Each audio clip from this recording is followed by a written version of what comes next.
안녕하십니까. 우리 예배 드리기 전에 하나님께 찬양 드리겠습니다. 찬송가 384장입니다. 384장입니다.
묵상 기도 드림으로 주일 2부 예배 시작하겠습니다.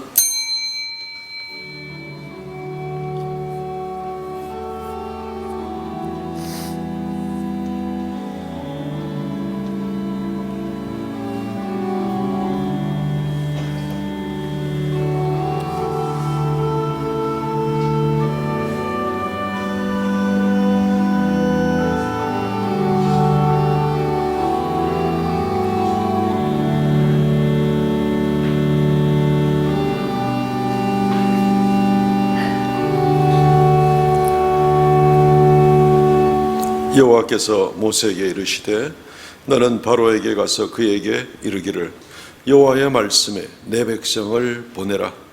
그들이 나를 섬길 것이니라. 주 하나님 은혜를 감사하옵나이다. 거룩한 성일 우리를 주의 앞으로 불러주시고 성도들이 모여 함께 머리 숙여 경배할 수 있도록 은총 주심을 감사하옵나이다. 지난 한 주간 동안도 흩어진 처소에서 지켜주셨사오며 오늘 이 자리에서 또한 온 성도들이 함께 기쁨으로 주를 뵙게 하시오니 주님 홀로 영광 받아 주옵소서. 임재하여 주옵소서. 우리의 마음의 근심과 걱정과 염려가 다 주 앞에 맡겨지기를 원하옵고, 이 땅에 사는 동안 우리는 오직 주를 기뻐하며 주님의 도우심으로 감사하며 또 주께 영광 돌리며 살아가는 우리가 되게 하여 주시옵소서. 예배의 시종을 주께 의탁하옵고 예수님 이름으로 기도하옵나이다. 아멘.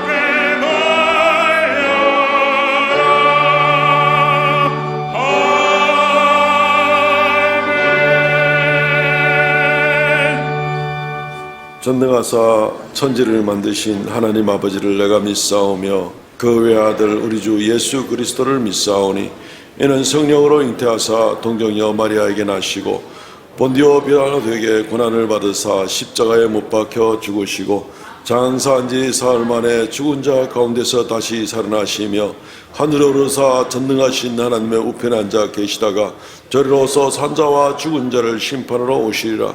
성령을 믿사오며 거룩한 공예와 성도가 서로 곁하는 것과 죄를 사하여 주시는 것과 몸이 다시 사는 것과 영원히 사는 것을 믿사옵나이다.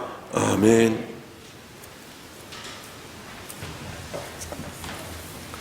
교독문제 8번입니다. 시편 14편에 있는 말씀을 교독하겠습니다. 어리석은 자는 그의 마음에 이르기를 하나님이 없다 하는도다.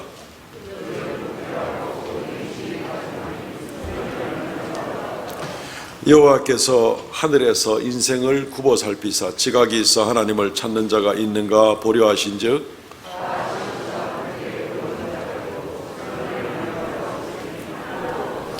죄악을 행하는 자는 다 무지하냐? 그들이 떡 먹듯이 내 백성을 먹으면서 여호와를 부르지 아니하는도다.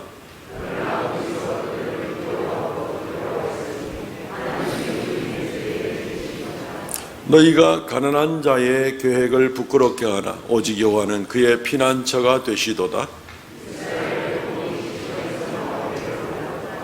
여호와께서 그의 백성을 포로된 곳에서 돌이키실 때에 야곱이 즐거워하고 이스라엘이 기뻐하리로다. 아멘.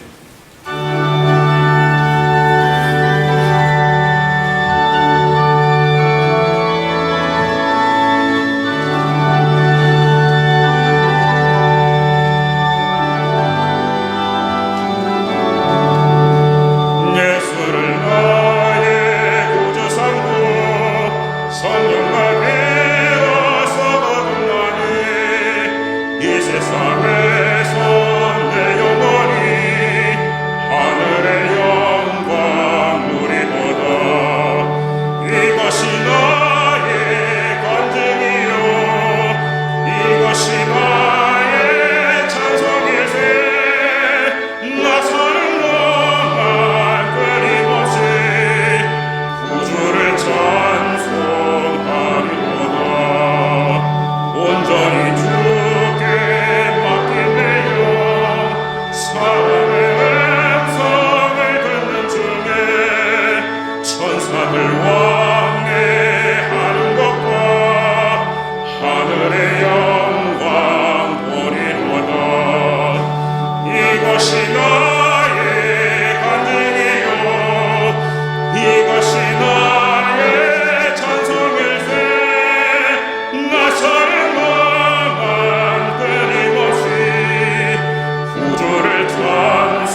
우리의 길을 인도하시고 모든 우리 생활 가운데 자비와 사랑으로 역사하시는 거룩하신 하나님 아버지, 만만 감사와 찬송을 올려드립니다. 코로나19로 인해서 여러 가지 제약을 받는 가운데에도 택한 자녀들 불러주셔서 한 마음으로 주님의 성호를 찬양하고 예배할 수 있게 하심을 아버지 감사합니다.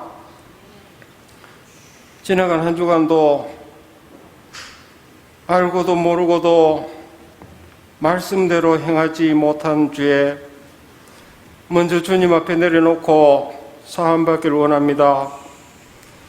예수 그리스도의 십자가의 보혈로 정하게 씻어주시옵소서. 이 나라와 민족을 사랑하시는 하나님 아버지, 정치, 경제, 사회의 여러 가지 난제 가운데에도 하나님의 창조 질서가 잘 지켜질 수 있도록 위정자들을 권고하여 주시옵소서. 하나님의 공의와 진리가 강물같이 흐르는 이 나라가 되게 하여 주시옵소서.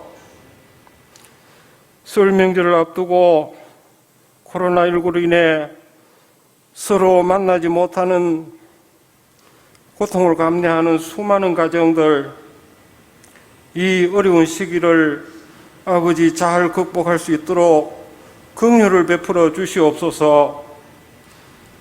몸된 삼성교회 공동체와 가족 모임과 교회 학교와 모든 지체들 서로 섬기는 마음으로 삼성교회의 미래에 큰 은혜가 넘치는 복된 교회가 될 수 있도록 아버지 선하게 인도하여 주시옵소서. 하나님 아버지, 원치 않는 질병으로 치료 중에 힘들어하는 우리 성도들이 있습니다. 기도 제목을 놓고 그 아픔을 생각하며 한 마음으로 기도합니다. 아버지여, 우리의 기도를 들어 응답하여 주시옵소서. 믿음으로 기도할 때에 기도의 변화가 일어나게 하여 주시옵소서. 오늘도 맡은 분야에서 섬김으로 수고하는 봉사자들 기쁨으로 봉사할 때에 아버지 생활에 감사가 넘치도록 하여 주시옵소서. 세우신 목사님 신원을 강건하게 하여 주시옵소서. 준비하신 말씀 선포하실 때에 영의 양식이 되게 하옵시며 우리가 말씀을 실천하게 하여 주시옵소서. 준비한 삼종창의 찬양을 아버지 받으시옵고 그 가정들 위해 축복하여 주시옵소서. 우리를 죄에서 구원하신 예수님의 이름으로 기도하옵나이다. 아멘.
할렐루야, 감사합니다.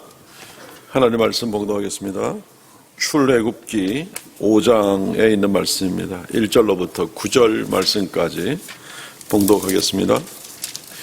구약성경 출애굽기 5장 1절로 9절 말씀까지입니다.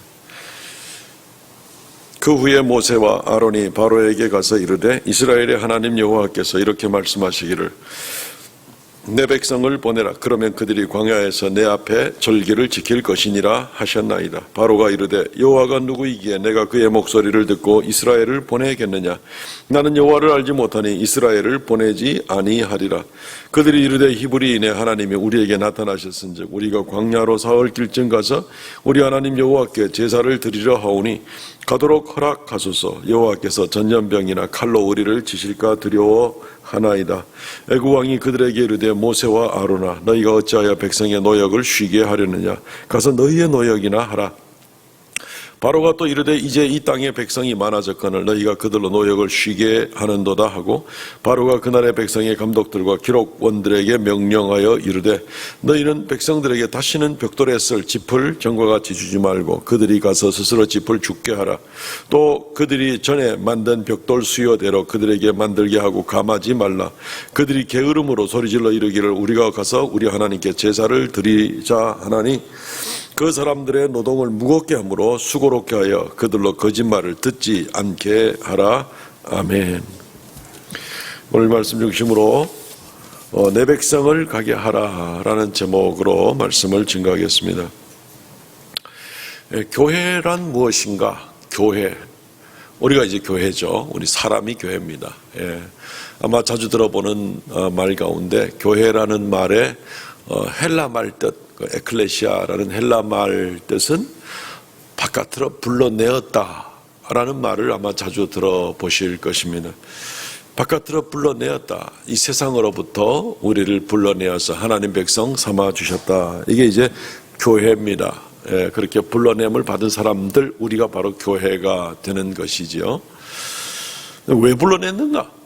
그 다음 질문입니다. 교회란 무엇인가? 그 다음 질문, 왜 불러냈는가? 교회에 와가지고 우리가 좀 더 행복하고 좀 더 삶이 여유로워지고 좀 더 건강하고 그리고 여러 가지로 우리가 좀 더 부유해지고 성공하거나 또는 멋진 배우자를 만나거나 이러기 위해서 우리를 교회로 불렀느냐? 물론 그것은 아닐 것입니다. 왜 불렀느냐 하는 그러한 질문에 대해서 우리가 대답을 할 수 있어야 되겠죠. 우리를 불러내 주신 것은 너무너무 감사한데 우리를 왜 불렀느냐? 천국 백성 되게 하려고. 물론 그렇죠. 천국 백성 되게 하려는 것입니다. 그것은 불러내는 순간 우리를 천국 백성 되게 하시는 겁니다.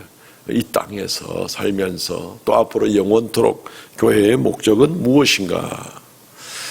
우리로 하여금 예배하게 하기 위한 것이다. 예배하도록 우리를 불러내셨다는 것을 우리는 생각해 보아야 됩니다. 천국 백성이 되니까 예수 그리스도께서 강림하신 이후에는 결국 우리에게 모든 영화로움과 영광 가운데 거하는 것, 이 땅에서 어느 누린다 또는 잘 나간다 하는 사람과 비교할 수 없을 정도의 놀라운 영광 우리는 이미 보장받은 사람들이 됩니다. 그렇기 때문에 이 지상에서 우리가 주님께 부름을 받았다. 뭘 위해서? 조금 더 나은 삶을 위해서. 그건 아닐 겁니다. 그건 이미 보장받았다니까요. 예수 그리스도 안에서.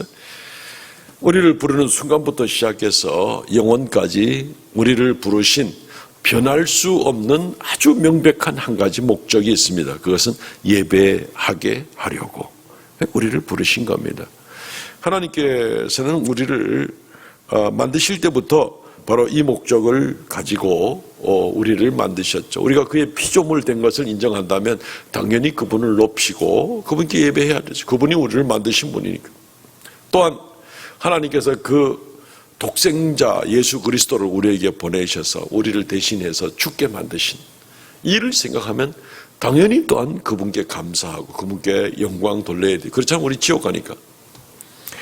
그러니까 어떤 모습으로 보든지 간에라도 창조하신 목적과 그리고 우리를 구원하신 목적, 이 모든 것이 다 하나님께 예배하게 하려고 그렇게 우리를 만드시고 우리를 구원하신 것, 이것이 아주 우리가 대답해야 될 명백한 바로 그런 대답이 되겠습니다. 오늘 본문 말씀에 하나님께서 모세에게 시켜서 바로 앞에 가서 이 말을 전하라고 그럽니다. 내 백성을 가게 하라. 내 백성을 가게 하라. 위대한 외침입니다. 그리고 이 외침을 위해서는 하나님은 어떤 일이라도 기꺼이 감당할 하나님의 전지전능하신 능력을 사용하셔서 뭐 조금만 사용해도 되겠지만 어쨌든 하나님이 절대로 포기하지 않을 그런 열정으로 내 백성을 가게 하라. 이 일을 반드시 이루어내시는 것을 보게 됩니다. 결국은 출애굽기에서 출애굽하니까 그 결과를 우리가 보게 되는 겁니다. 왜? 예배하게 하려고. 이스라엘 백성들이 하나님께 예배하게 하려고 내 백성을 불러내는데 여기에 막을 자가 없다는 것입니다. 오늘 말씀을 통해서 두 가지를 생각해 보려고 합니다. 내 백성을 가게 하라는 하나님의 명령과 나는 보내지 아니하리라 하는 바로의 반응, 이 두 가지를 중심으로 우리가 생각해 보아야 될 하나님의 명령, 우리의 자세, 이 세상 가운데서 우리를 보내지 않으려는 그런 세상의 자세, 이 가운데서 우리가 어떻게 결단을 가지고 나갈 것인가 하는 것을 좀 더 새롭게 하기를 원합니다. 먼저 하나님은 내 백성을 가게 하라고 그렇게 명하십니다. 오늘 1절 말씀을 보시면 그 후에 모세와 아론이 바로에게 가서 이르되 이스라엘 하나님 여호와께서 이렇게 말씀하시길 내 백성을 보내라. 내 백성을 보내라. 그러면 그들이 광야에서 내 앞에 절기를 지킬 것이니라 하셨나이다. 바로 앞에 가서 그렇게 담대하게 이야기하고 있습니다. 하나님께서는 여기서 명백히 말할 때 내 백성을 보내라고 얘기하고 있습니다. 내 백성, 바로 너의 백성이 아니라는 겁니다. 이스라엘 백성은 너의 백성이 아니다. 내 백성이다. 사실 하나님께서 아브라함을 선택하시고 그리고 아브라함에게 하늘의 별같이 바다의 모래알같이 많은 후손을 주겠다 약속을 하시고 할례의 언약을 주시고 그리고 가나안 땅을 약속하시고 그냥 처음부터 끝까지 하나님의 계획에 의해서 너의 후손들이 이방에 갔다가 4대 만에 이 땅에 다시 돌아와서 이 땅을 차지하게 될 것이다. 그냥 하나님의 계획입니다. 그래서 이스라엘 백성들이 야고보의 시대 때에 잠시 이집트로 내려갑니다. 예, 아브라함의 손주죠. 그럴 때 내려가서 요셉이 에집트의 총리 대신이었기 때문에 그 큰 제국의 총리 대신에 가족이 왔으니까 아주 그냥 뭐 왕족같이 대우를 하면서 야곱과 함께 내려간 이스라엘 백성들 70명은 아주 당당하게 거기서 거주자로서 잠시 머무는 거주자로서의 삶을 시작을 하게 됩니다. 거기 잠시 거주자가 되었다는 얘기는 바로의 국민이 된다는 얘기가 아닙니다. 잠시 거주자가 되는 것입니다. 그리고 거기서 번성하게 됩니다. 하나님의 계획하신 대로 거기 내려갔다가 4대 만에 큰 민족이 되어서 이 땅에 다시 돌아오게 되리라. 내 백성이다. 이렇게 얘기를 하는데 그런데 에집트의 왕조가 바뀌면서 이 왕이 되었던 바로가 생각을 바꾸게 되는 겁니다. 이 이스라엘 백성이 내 백성으로 생각하는, 자기 백성으로 생각을 하는 겁니다. 자기의 노예들이고 자기의 소유라고 생각을 하게 되는 겁니다.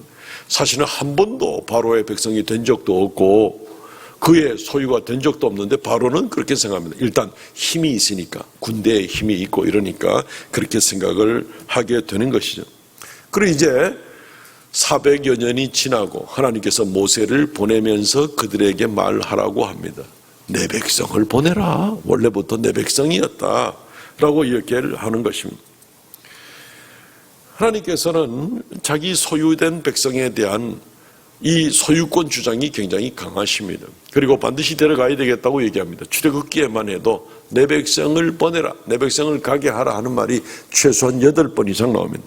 오늘 본문에 출애굽기 5장 1절, 6장 27절, 7장 16절, 8장 1절, 8장 20절, 9장 1절, 9장 13절, 10장 3절 계속해서 내 백성을 보내라. 내 백성을 보내라.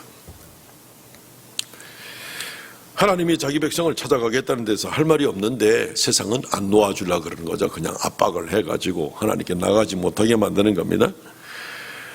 하나님께서 이스라엘 백성을 이렇게 요구하는 것은 하나님 백성이니까 당연히 그렇게 하는 것이고, 그와 동시에 더 중요한 목적이 하나 있는데 그것이 바로 말씀드린 대로 하나님께 예배하게 하기 위한 것이다 라는 것입니다.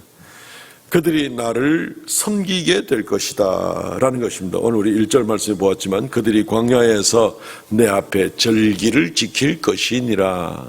절기라는 것이 하나님의 구원의 은혜를 생각하면서 정한 때 하나님께 희생 제물을 드리고 예배하는 것, 이게 바로 절기가 되는 것이죠. 안식일도 절기가 되는 것이고, 그리고 1년에 3대 절기도 절기가 되는 것이고, 그 외에 세워진 절기들도 절기가 하나님께 공통적으로 예배하고 창조하신 하나님, 구원의 하나님을 찬양하는 이것 따로 분명하게 예배의 자리로 그들이 나가게 하기 위한 것이다 라고 이렇게 얘기를 하는 것입니다. 이게 하나님의 주장입니다. 하나님께서 아주 중요하게 여기는 겁니다. 인간은 처음 만들어질 때부터 왜 만드셨을까? 하나님은 완전하신 분이기 때문에 인간 또는 우주 만물을 만들지 않아도 하나님은 부족함이 없으십니다. 갑자기 슬퍼지고 그런 것도 아닙니다. 갑자기 뭐가 아쉬워서 이 세상을 만들어서 세상에 덕점 보겠다는 것도 아닙니다. 하나님 말 그대로 완전하신 분입니다. 근데 그 하나님이 온 우주 만물을 만드시고 에덴 동산을 만드시고 아담과 하와를 만드신 목적은 뭐냐면 하나님이 예배 받으시기 위해서, 만드실 필요 자체가 없는데 예배 받으시기 위해서, 영광 받으시기 위해서 만드셨습니다. 에덴 동산은 사실은 성소와도 마찬가지입니다. 아담과 하와가 거기서 늘 하나님을 만나고 하나님께 예배하고 하나님 명하신 대로 동물들의 이름을 짓고 그리고 경작하게 하고 라고 이제 이렇게 되어 있죠. 근데 하나님이 처음에 에덴 동산을 아담과 하와로 말미암아 경작하게 한다 하는 말은 이마에 땀이 흘러가지고 채소를 가꾸고 보리와 벼를 가꾸고 이래야 되는 그런 경작이 아닙니다. 이마에 땀이 흐르고 수고를 해야 땅의 소산을 먹으리라 하는 것은 아담과 하와가 에덴 동산에서 타락한 다음에 하나님의 심판을 받은 다음에 내려진 명령이 네가 수고해야 땅의 소산을 먹으리라는 것이죠. 그런데 땅을 경작하고 하는 말은 그 이전에 내린 명령이죠. 그죠? 범죄하기 전에. 무슨 말씀입니까? 경작하고 한다는 말은 일하고 하는 말도 되고, 이 말은 히브리 말로 예배하고 하는 말과 똑같은 겁니다. 아바드라는 말을 쓰는데 이것은 예배하고라는 그런 말입니다. 에덴 동산에서 아담이 특별히 수고해야 될 일은 없습니다. 하나님 명령대로 순종하고 지키고, 그리고 하나님이 다스리라고 하는 대로 다스리고, 그리고 하나님께 예배하는 성소 에덴 동산이니까 그가 거기서 범죄하였을 때 성소에 더 이상 머무를 수 없어서 쫓겨나서 에덴의 동쪽으로 쫓겨나는 그 모습을 보게 되는 겁니다. 어쨌든 처음 만드실 때에 하나님께서 아담과 하와를 만드신 목적은 예배하게 하기 위한 겁니다. 예배하게 하기 위한 것. 이걸 예배하지 않고 하나님을 높이지 않고, 하나님은 그렇게 말씀하셨지만 나는 내 판단이 옳다고 생각하고 저 선악과 내 따먹겠습니다. 예배하지 않는 행동을 하게 되는 것이죠. 그러니까 거기에 성소에 더 이상 머물 수가 없는 겁니다. 이 목적인 겁니다. 요즘에 종종 인용하고 있는 이사야 43장 7절 말씀 한 절로 명백히 설명합니다. 내 이름으로 불려지는 모든 자 곧 내가 내 영광을 위하여 창조한 자를 오게 하라. 모든 창조한 목적이 내 영광을 위한, 하나님께 예배하기 위한 것이다. 또한 하나님께서 우리가 범죄하였을 때에 타락하였고 아담의 후손이 점점 죄가 많아져서 점점 악하게 되었을 때 그건 내버려둬도 그만이에요. 하나님 쪽에서 볼 때는 아쉬운 거 없습니다. 하나님 원래부터 완전한 하나님이시기 때문에 죄인을 더 끌어들여가지고 어떡하겠어요. 예. 그래 하실 필요가 없습니다. 그런데도 사랑 때문에 결국은 주님께서 우리를 구원하시는데 그 구원하는 목적이 뭡니까? 목적이 예배하게 하기 위한 겁니다. 디모데 후서 4장 18절 말씀. 주께서 나를 모든 악한 일에서 건져내시고 또 그의 천국에 들어가도록 구원하시리니 그에게 영광이 세세무궁토록 있을지어다. 우리를 구원하시는 것, 악한 죄에서 건져내서 구원하시는 목적은 그분에게 영원토록 예배하기 위한 것이다. 뭐 이런 구절은 뭐 성경에 꽉 차 있습니다. 에베소서 1장에도 보면은 그 영광을 찬미하게 하려 하심이라 여러 번 나오면서 우리를 구원하신 목적 그냥 내버려 둬도 되는데 하나님의 영광을 위해서. 그러니 우리가 예배하지 않을 수 있습니까? 예배가 우리의 인생의 목적입니다. 너 왜 태어났니? 라고 물으면 나 밥 먹고 조금 더 잘 먹고 잘 살다가 그리고 죽기 위해서 태어났어. 이렇게 대답을 하면 굉장히 우스꽝스러운 대답이 되겠지만 사실은 하나님께 예배하기 위해서 태어났다는 말을 하지 못하는 사람은 좀 전에 그 우스꽝스러운 대답에서 벗어날 수 없습니다. 태어나서 조금 애쓰다가 잘 먹고 잘 살고 그렇게 조금 더 살다가 내가 죽으려고 태어났어. 이 대답에서 벗어날 수가 없는 겁니다. 쉽게 표현해서 그렇지.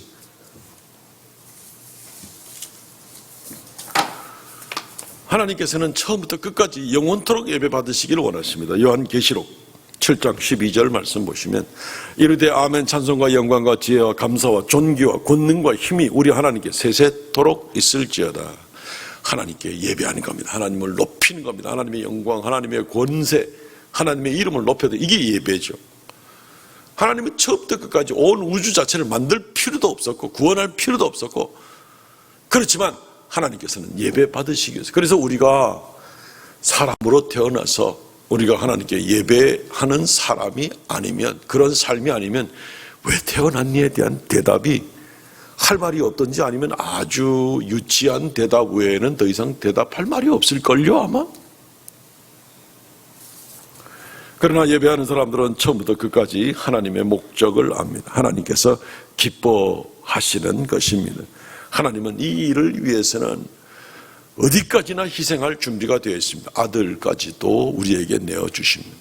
그러니 뭐 에집트 국가 하나 쓰러뜨리는 거, 이스라엘 백성이 예배하러 가겠다는 그거를 막는 이집트 백성, 이집트 국가 하나를 무너뜨린 건 일도 아니겠죠. 우리로 하여금 예배하기 위해서 아들까지 주셨는데 이집트 국가 하나 쓰러뜨린 건 하나님은 뭐 진짜 손가락을 이만큼만 움직여도 그냥 이집트 하나 무너뜨린 건 일도 아닌 거죠. 그만큼 예배하는 일은 절대절명으로 중요한 일입니다. 그러므로 사랑하는 성도 여러분, 우리가 예수 믿고 구원받은 사람이 되었습니다. 하나님께 부름을 받았습니다. 이 부름의 목적은 예배입니다. 우리의 삶의 중심이 예배 중심으로 되어야 되는 겁니다. 이것 때문에 우리가 그만큼 주일 성수에 대한 이야기를 하는 것이고 하나님께 예배하는 걸 강조하는 이유가 이게 가장 근본적인 우리의 삶의 목적이기 때문에 이거 없이는 그럼 뭔데? 먹고 살다가 가는 것밖에 없는데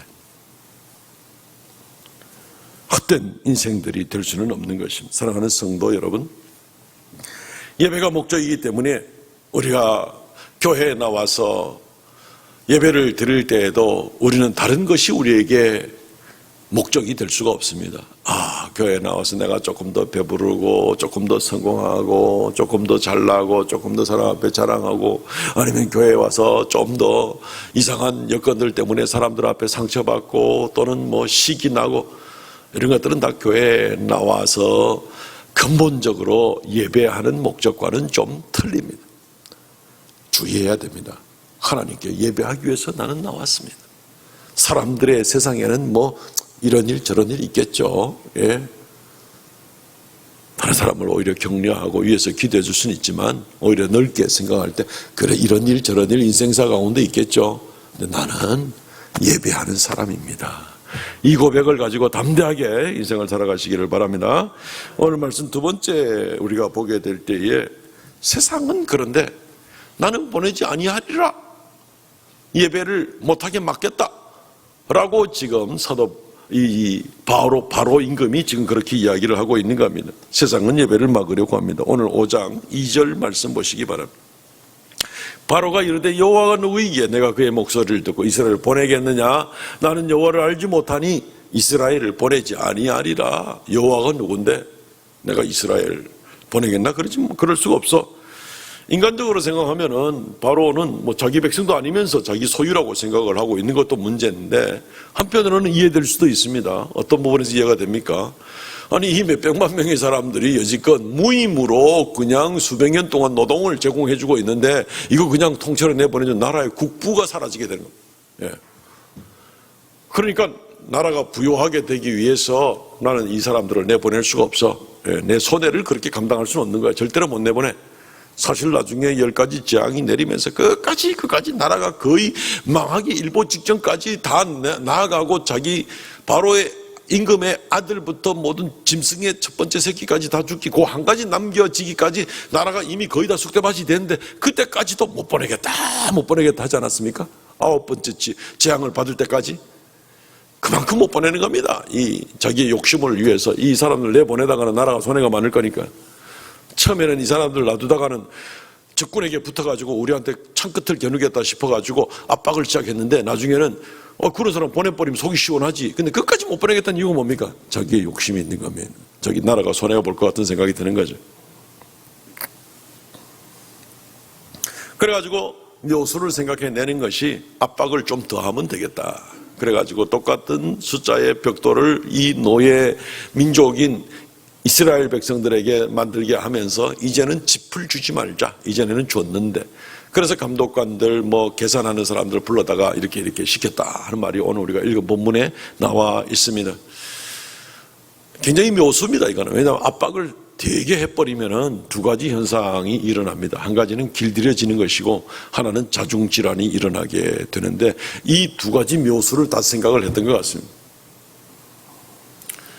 이스라엘 백성들에게 압박을 합니다. 압박을 해서 자꾸 어디 나가겠다, 예배하러 가겠다 이런 말이 나올수록 점점 더 압박의 수위를 높여버리면은 다시는 그 소리 안 할 거다 싶은 생각을 하게 되는 겁니다. 이스라엘 백성들에서 그렇게 길들이기로 나가는 이제 그런 모습을 보게 되는 겁니다. 그냥 길 잘 들여지면 어떻게 됩니까? 인도 사람들 그 4가지 계급 제도에서 아예 우리는 그냥 제일 밑에 수드라 계급으로 태어나서 그냥 평생 노예로 사는 것이 우리 인생이 여기서 벗어나면 큰일 나. 완전히 길들여져 수백 년 동안 길들여지면 그런 현상이 나타날 수 있는 거죠. 이스라엘 백성에게 그렇게 점점 다른 생각을 아예 하지 못하도록 길들게 만드는 거죠. 두 번째는 자중질환이 일어나게 만드는 겁니다. 아니 모세가 진짜 어디 있던 사람이 와가지고 국민들을 지금 충동질 해가지고 저렇게 우리가 예배하러 가야 되겠다고 얘기를 할 때에 저 사람 말 들으면 우리한테 고통이 심해져. 말 들을수록 고통이 더 심해져.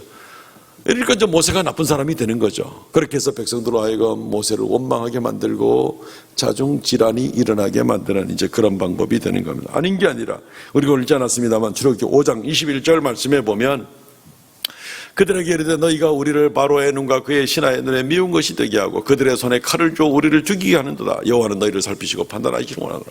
이스라엘 백성들이 모세와 아론에게 너희만 아니었으면 우리는 그나마 근근히 살아가고 있었는데 너희 때문에 지금 이 근근히 사는 것도 굉장히 죽겠다. 압박이 더 심해지지 않느냐. 이거 봐라, 지금은 집이라도 주어서 벽돌을 만들었는데 이제는 집 짓는 시간까지 우리가 더 일을 해야 되지 않느냐. 이렇게 얘기하는 겁니다. 한국에도 얼마 전에 그 택배 기사님들이 이제 난리가 났었죠. 택배 분류하는 시간만 하루에 7, 8시간이 들어가는데 이 7, 8시간에 분류 작업하는 동안은 임금이 전혀 계산이 되지 않는 거죠. 그러니까 이거 너무너무 힘든 배달에 대한 것만 수수료를 이렇게 지급받게 되니까 그래서 결국은 지금 거기에 대한 이 최소 보장이 지금 이 법으로 마련되고 있는 이제 그런 모습도 우리가 보게 되는 겁니다. 이스라엘 백성들이 지금 이 억울한 일을 당하게 되니까 모세와 아론을 원망하지 않을 수가 없습니다.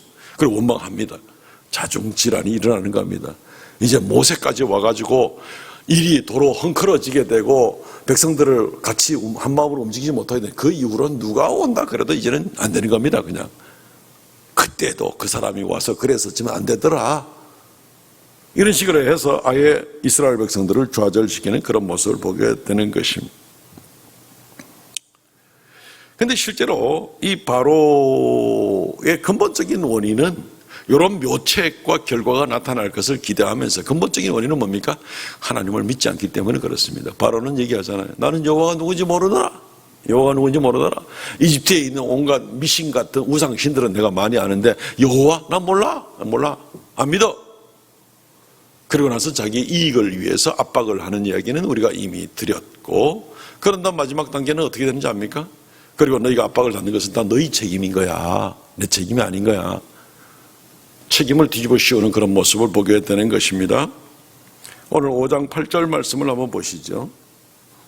또 그들이 전에 만든 벽돌 수요대로 그들에게 만들게 하고 감하지 말라. 그들이 게으름으로 소리질러 이르기를 우리가 가서 우리 하나님께 제사를 드리지 않는도다. 이건 너희들이 게을러서 배가 불러서 지금 엉뚱한 생각이 나는 거지. 이건 너희들 책임인 거야. 하나님을 믿지 않습니다. 그래서 압박을 하는데 자기 욕심을 위해서 압박을 합니다. 그러나서 여기에 대한 힘들다 그러니까 여기에 대한 책임은 이스라엘 백성들에게 뒤집어 씌우는 이제 이런 모습들을 보게 되는 것입니다. 세상 사람들이 교회에 대해서 성도들에 대해서 우리 성도들이 뭐 직장에서 사회에서 받는 압박이 있으면 이와 비슷한 유형이 될 것입니다. 지난 1년 동안 교회는 어려움을 많이 겪었죠. 한국 교회는 참 어려움을 참 많이 겪었습니다. 피해를 많이 입었습니다. 모임은 엄청 줄게 되었습니다. 신앙은 많이 약화되었습니다. 믿음이 어중간한 사람들은 이때가 기회인지 뭔지 몰라도 그냥 교회를 더 이상 나오지 않게 된 그런 모습, 그냥 정신없이 흔들려 버리고 마는 모습을 보게 됩니다. 방역이라는 미명으로 교회를 많이 길들여 왔습니다. 그냥 누르니까 눌려지는 겁니다. 교회는 묵종하고 온 지난 한 해의 시간들을 우리는 생각해 봐야 됩니다. 말 잘 듣습니다. 예배 금지하면 무조건 예배 금지하고 이렇게 온 그런 모습들을 보게 되는 겁니다. 방역을 위해서 자발적으로 우리가 공예배를 잠시 예배의 형태를 바꾸는 모습이라든가 이게 아니라 압박에 의해서 그냥 시키는 대로 여기는 이렇게 모이고 저기는 저렇게 모이고 찬양 때는 마스크를 써야 되고 그냥 뭐 온갖 예배에 대한 세세한 것까지 다 간섭을 해가면서 교회를 압박해오는 이제 이런 모습들을 많이 겪고 많이 분노하기도 하고 그러나 다른 한편에서는 묵종하는 교회들 아무 소리도 지르지 않으면서 나오는 교회들이 너무너무나 많은 것들을 우리는 보게 되는 것입니다. 자꾸 소리 내봐야 더 힘들어지지 않겠는가? 알아서 길들여지는 거죠.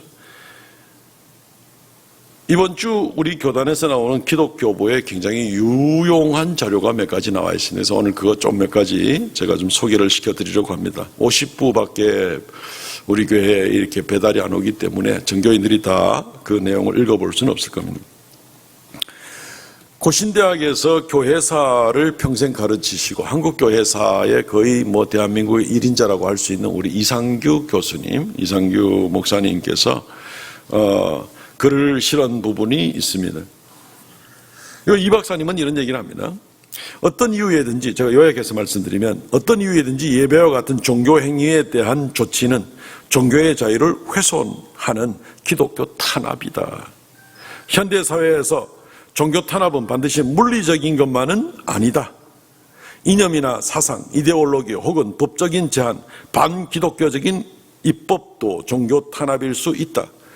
역사적으로 기독교 탄압은 3단계로 보통 이루어진다. 뭐 이분은 역사학자니까 여러 역사적인 자료를 많이 제시를 하는데 역시 간단하게 소개하면 이렇습니다. 첫 번째 단계는 예배를 제한하는 것이다. 설교하지 못하게 하고 소련, 중국, 북한에서 기독교에 대한 첫 번째 조치가 처음에는 예배 감시 그리고 나아가서는 예배 금지였다. 그러한 국가들에서 신실한 기독교인들이 위험을 무릅쓰고 예배를 지키지 않았더라면 예배를 할 수가 없었을 것이다. 두 번째 단계는 예배당 폐쇄이다. 구소련이나 중국은 말할 것도 없이 불타는 십자가를 본다. 일제강점기 때도 그랬다. 주기철 목사가 목사를 투옥시키고 산정현 교회를 폐쇄했다. 일제는 강압으로 교회를 통폐합을 강행하여서 당시 교회의 수를 3분의 1로 줄였다. 북한 경우 해방 당시 북한에 3,000개의 교회, 2,500명의 교역자, 30만 명의 성도들이 북한에 있었는데 김일성 정권이 들어서면서 불과 4년 만에 기독교인 10만 명을 줄여버리고 말았다. 그러다가 이제 6.25 사변이 터지자마자 그냥 교회는 완전히 폐쇄를 시키는 그런 단계로 나가게 되었다라고 설명하고 있습니다. 세 번째 교회를 압박하는 단계는 교회 지도자들을 투옥, 감금, 학살하는 일이다. 북한에서도 신사참배를 거부하고 목숨은 겨우 건졌던 사람들이 있었는데 그러니까 신사참배를 거부했지만 목숨은 건졌습니다. 그런데 이분들 가운데 김화식, 김철훈, 김진수 등 40명의 지도자들은 김일성 정권 때 곧바로 죽임을 당했다. 구소련 1918년에서 1919년 볼셰비키 혁명 때 28명의 러시아 정교회 주교와 1215명의 성직자들을 총살했다. 그들도 종교의 자유를 주장을 하지만 그들에게 종교의 자유는 그냥 이름뿐이었다. 기독교인에 대한 어떠한 자비를 베풀지를 않았다. 한두 가지 자료를 좀 더 소개를 시켜드리겠습니다. 목회 데이터 연구소라는 곳에서 좋은 자료를 또 이야기를 해주고 있습니다. 우리 대한민국의 오늘날 지금 당하는 일들을 보면서 다른 각도에서 한번 좀 보는 건데 2021년 1월 21일 불과 한 보름 전 됩니까? 예, 그때에 1년간 코로나19 확진자들 가운데 교회가 중심이 돼서 또는 교회가 원인이 돼서 감염원이 된 사람은 전체 확진자에 대해서 11%로 질병관리본부에서 발표를 했습니다. 신천지 다 포함해서. 그런데 일반 사람들한테 여론조사를 하니까 교회발 감염이 어느 정도 되느냐라고 조사를 했더니만 44%로 다 그래 알고 있습니다. 제 친척들 가운데도 믿지 않는 사람들이 있는데 그래 저보고 그 교회는 괜찮냐라는 문제 질의를 많이 합니다. 그래서 우리는 하나님 은혜로 다 괜찮습니다라고 얘기를 하고 그랬는데 교회가 문제인 걸로, 교회가 큰일인 걸로 그러죠. 4배나 뻥튀겨져 있는 굉장히 위험한 그룹이 교회인 것처럼 인식되게 만들었습니다. 정부의 정책도 상당히 심각한 문제가 있고 언론도 심각한 문제가 있습니다. 지지난주인가요? 우리 교단의 그 세계로 교회 부산에 손현보 목사가 지난주죠. MBC의 100분 토론에 나가서 이야기를 하는데 그때 팩트 체크라 하면서 이 질병관리본부에서 발표한 내용을 표로 보여주고 있어요. 지금 스크린에 보여주고 있습니다. 표를 준비해 갔더라고요. 그런데 밑에다가 대문짝만하게 자막을 뭐라고 되어 있냐면 팩트 체크 30%, 팩트 체크 30%. 서 목사님은 11% 이 질병관리본부에서 나온 자료를 들고 있는데 이 공영방송에서 그냥 팩트체크 30% 이러고 앉아 있는 거예요. 세상에 지금 좀 뭐 하는 짓인가 싶은 생각이 들어서 참 실소를 금치 못할 유치하기 짝이 없는 그런 언론 플레이를 하는 걸 보면서 참 의의가 없었던 그런 적이 있었습니다. 계속되고 있습니다. 지금 이런저런 이유로 인해서 한국 교회, 개신교회에 대한 신뢰도는 31%의 신뢰도가 있다가 지금은 21%로 떨어져 버린 순간적으로 1년 만에 그렇게 떨어질 수는 없습니다. 그런데 지금은 그런 현상을 가져오고 있습니다. 우리 기독교회 안에서도 회개할 일이 참 많이 있지만 그렇다고 해서 이런 언론 플레이에 넘어갈 만한 그런 정도는 아닌 거죠. 심각한 그런 지경에 있습니다. 다른 연구소가 있습니다. 신학대학원 21세기 연구소의 연구 자료는 이렇게 얘기합니다. 2021년 1월 27일 조사한 겁니다. 이것도 불과 한 열흘 전의 얘기죠. 기독교 청년 남녀 700명을 대상으로 조사를 했습니다. 이건 내부적으로 정말 한국교회가 얼마나 지금 큰일인가 하는 것을 보여주고 있는 겁니다. 10년 후에 기독교 신앙을 유지를 해도 요거는 이제 20세부터 39세까지입니다. 700명을 조사했습니다. 기독교인들이라고 하는 사람들입니다. 10년 후에 신앙을 유지해도 교회에 출석하면서 예배를 하겠느냐? 53%는 그렇게 하겠다. 감사한 거죠. 그런데 39%의 응답자는 10년 후에 난 교회 나갈 것 같지가 않다. 지금 기독교인 이 20살에서 39살까지 그룹에서 그런 대답이 나오게 되었습니다. 지금 이 가나안 성도, 교회 안 나가 성도들이 한 20%가 되는데 기독교인을 하면서 앞으로 10년 후에는 40%가 된다는 얘기라고도 볼 수가 있습니다. 심각하죠. 한국교회는 지금도 이미 심각해 왔습니다. 지난 1년 동안 굉장한 피해를 입었습니다. 앞으로 10년 후에 더 나아질 것 같지가 않습니다. 굉장히 우려가 많이 됩니다. 거긴다나 어용 기독교 지도자들도 참 많이 있습니다. 교회는 세상에 무조건 아름다운 것을 보여야 되지 세상 사람들 앞에 인상 찡그리게 하면 안 된다. 물론 그래야 되죠. 근데 그게 다인 겁니다. 그게 다인 겁니다.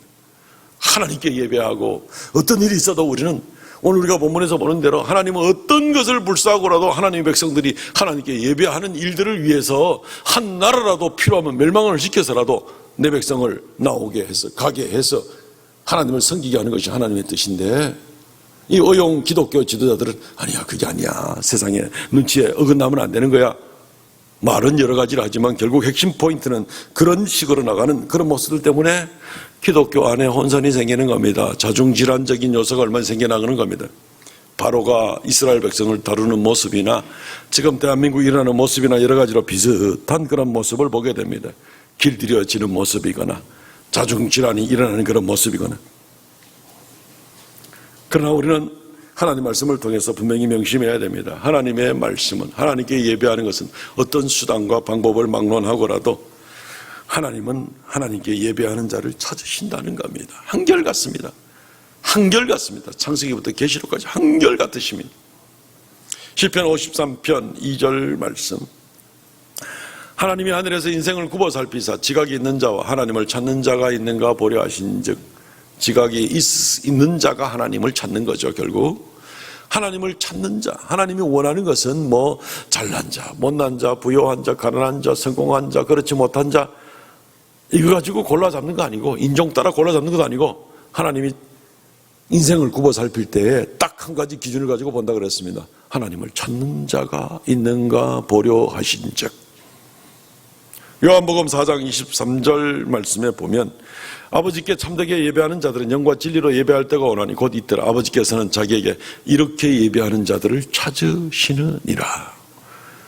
하나님께서 우리에게 원하는 것, 시편 기록과 요한복음 기록은 거의 1000년의 차이가 나지만 그냥 한결같으신 겁니다. 하나님이 인간에게 원하는 것은 하나님을 찾는 자가 있는가, 하나님 앞에 성령과 진리의 말씀으로 예배하는 자가 있는가, 하나님께 나오기를 애쓰는 자들이 있는가.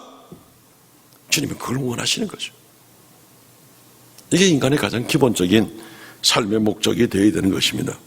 그런데 세상은 주님께 보내기를 원치 않은, 저 세상의 저 뒤에는 마귀가 얼마든지 조정을 할 수가 있습니다.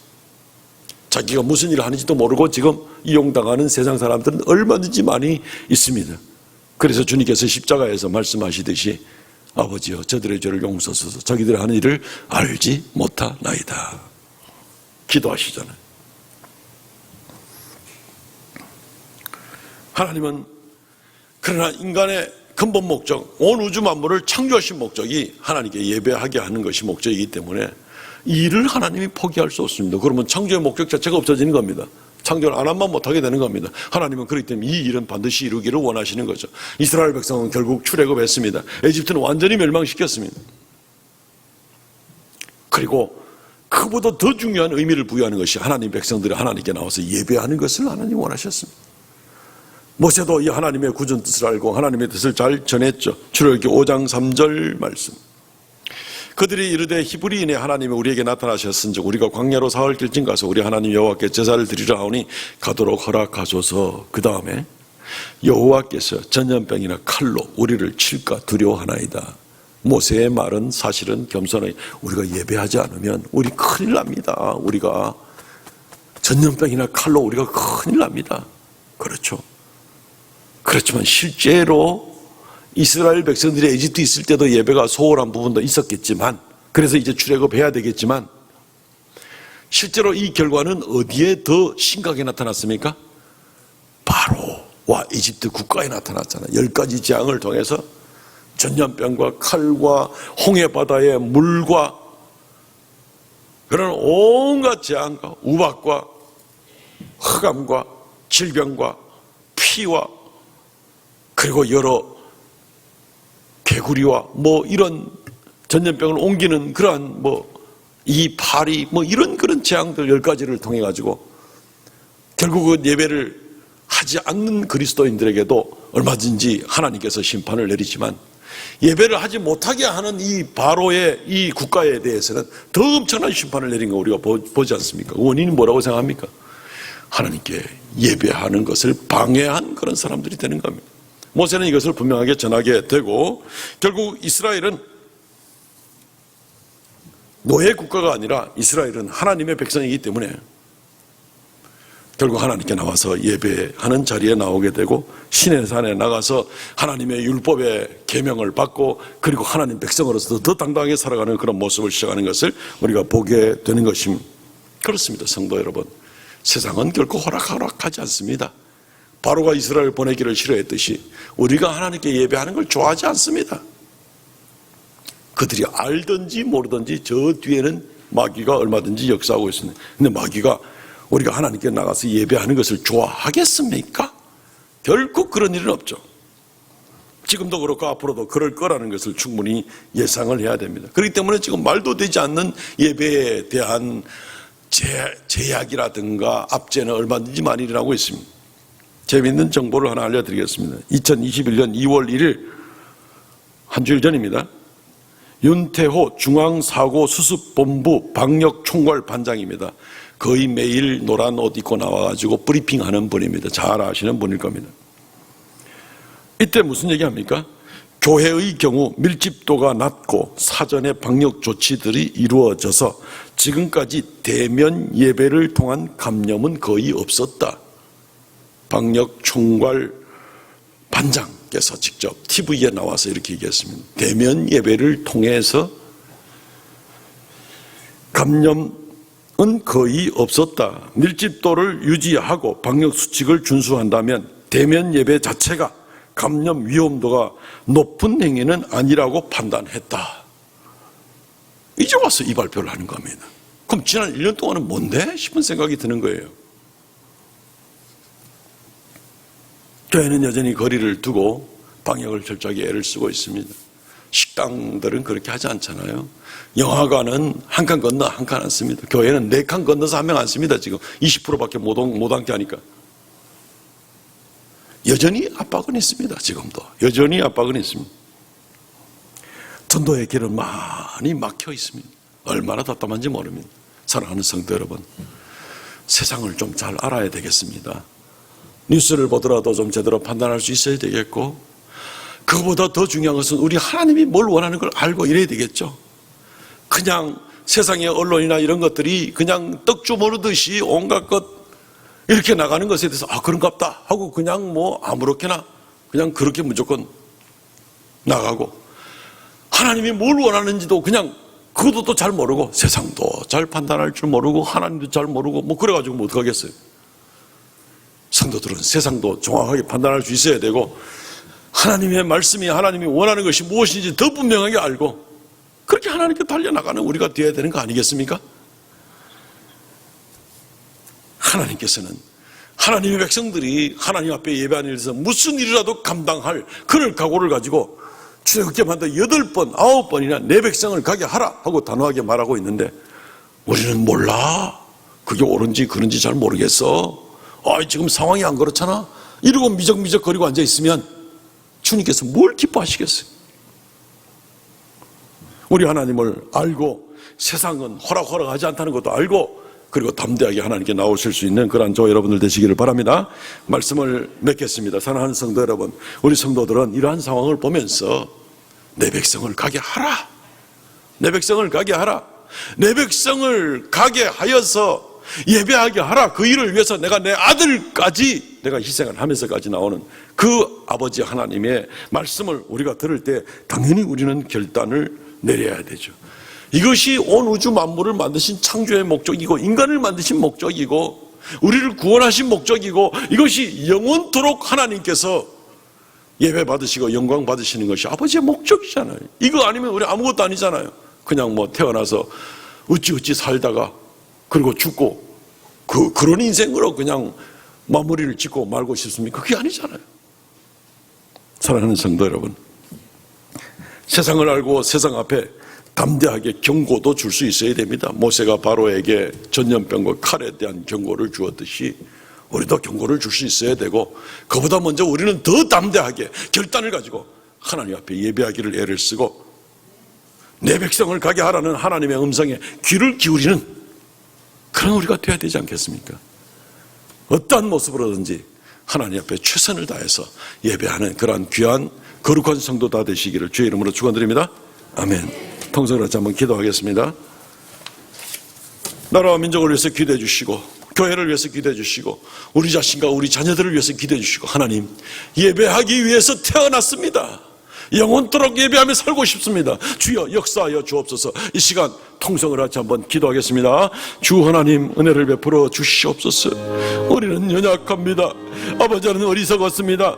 아버지 하나님 떡 주무르듯이 할 때 우리가 참으로 묵종하며 나온 일도 얼마나 많습니까? 주여 불쌍히 여겨주시고 아버지 하나님이여 담대함으로 오직 하나님께 영광과 찬송을 돌리는 놀라운 역사가 우리에게 있게 하여 주시고 아버지 하나님의 음성에 귀를 기울이며 아버지 하나님이 어찌하든지 오직 하나님께 영광 돌리며 살아가기를 애쓰는 그런 우리가 되게 하여 주시옵소서. 주여 긍휼을 더하여 주시기를 간절히 바라옵고 원합나니 우리를 새롭게 하여 주시고 우리의 심령이 새롭게 하시고 아버지 앞에 두려움으로 무릎 꿇고 참으로 우리를 이런 목적으로 만드셨고 우리를 이렇게 영광 가운데 부르셨으니 주여 땅에서부터 하나님께 오로지 예배하고 영원토록 하나님께 영광 돌리는 그런 우리가 되게 하여 주시옵소서. 주여 긍휼을 베풀어 주시기를 간절히 바라옵고 원합나니 날마다 우리의 심령이 견고한 믿음 가운데 굳게 서서 하나님께 영광 돌리는 놀라운 역사가 있게 하여 주시옵소서. 우리의 자녀들이 믿음 가운데 견고히 서게 하시고 우리 온 교회가 견고히 서게 하시고 대한민국 교회가 견고히 서게 하시고 아버지 하나님 온 지구 땅끝까지 주의 복음을 증거하며 선교사들이 왕성히 활동을 하며 우리가 함께 기도할 때 온 지구의 방방곡곡마다 하나님의 영광 하나님의 이름을 존귀히 여기는 놀라운 역사가 있게 하여 주시옵소서. 주여 긍휼을 다하여 주시옵소서.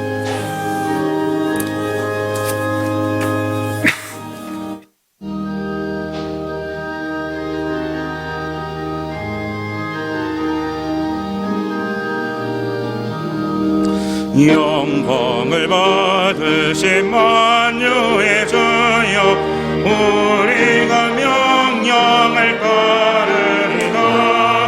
베푸신 은혜를 감사하고 진실한 마음으로 섬기겠네.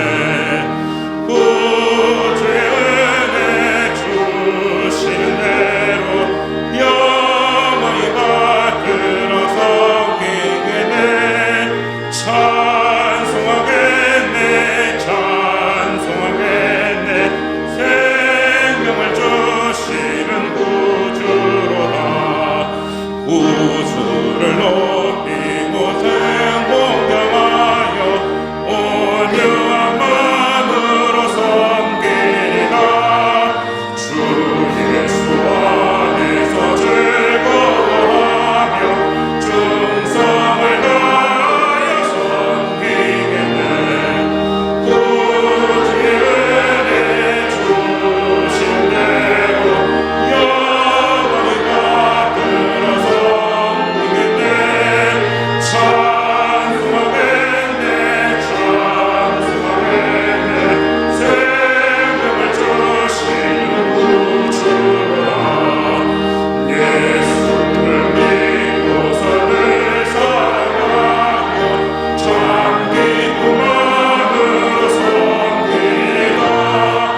온 마음을 드리고 늘 순종하며 구주를 영원히 섬기겠네. 구주의 은혜 주신 대로 영원히 받들어 섬기겠네. 찬송하겠네 찬송하겠네. 생명을 주시는 구주라. 거룩하신 주님, 우리의 창조자 되시는 하나님 감사합니다. 이 시간 주 앞에 머리 숙여 경배하옵나이다. 우리의 예배를 받아주심을 감사하옵나이다. 우리의 남은 삶이 예배 가운데 하나님을 만나고 하나님과 동행하고 하나님의 언약 가운데 영원한 천국에 이를 때까지 오직 주님을 기쁘시게 하는 우리가 되게 하여 주옵소서. 이 한 주간도 하나님께서 은혜 허락하여 주셔서 온 성도들에게 발걸음마다 붙들어 주시고 주님 보호하시고 인도하여 주시옵소서. 주의 백성들이오니 하나님 함께하여 주옵소서. 이 시간 주의 말씀을 따라 11주의 예물 감사의 예물 정한 예물 올려오니 하나님께서 은혜 더하여 주시옵소서.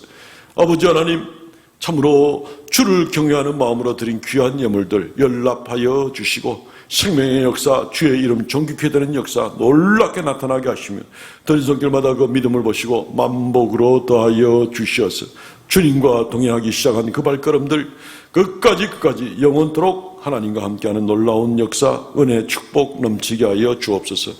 감사를 드립니다. 사랑하는 성도들의 가정마다 은혜 더하여 주시고 건강의 은혜를 더하여 주시고 평강의 은혜를 더하시고 무엇보다 굳건한 믿음의 은혜를 더하여 주셔서 이 한 주간도 승리하는 온 교회 성도들 되게 하여 주옵소서. 예수님 이름으로 기도하옵나이다.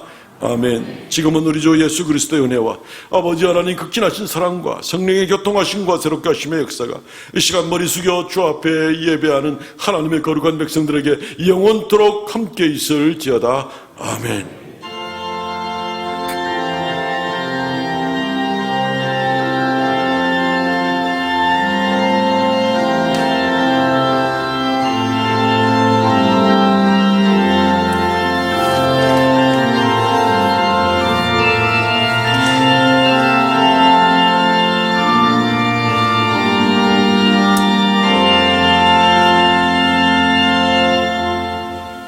아멘.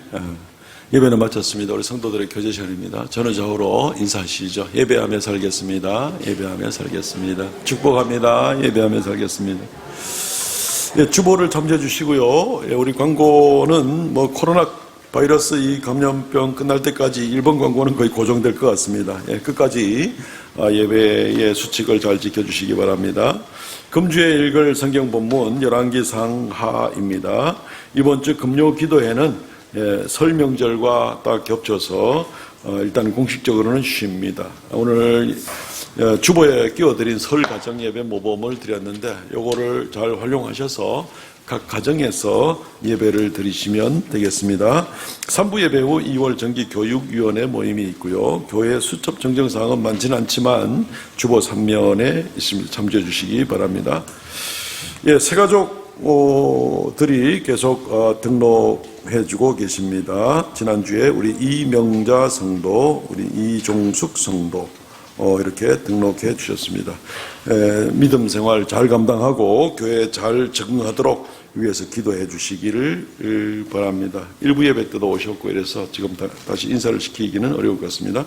성경 완독자 우리 최교현 장로님 수고하셨고 일어나서 폐회성 부르고 마치겠습니다.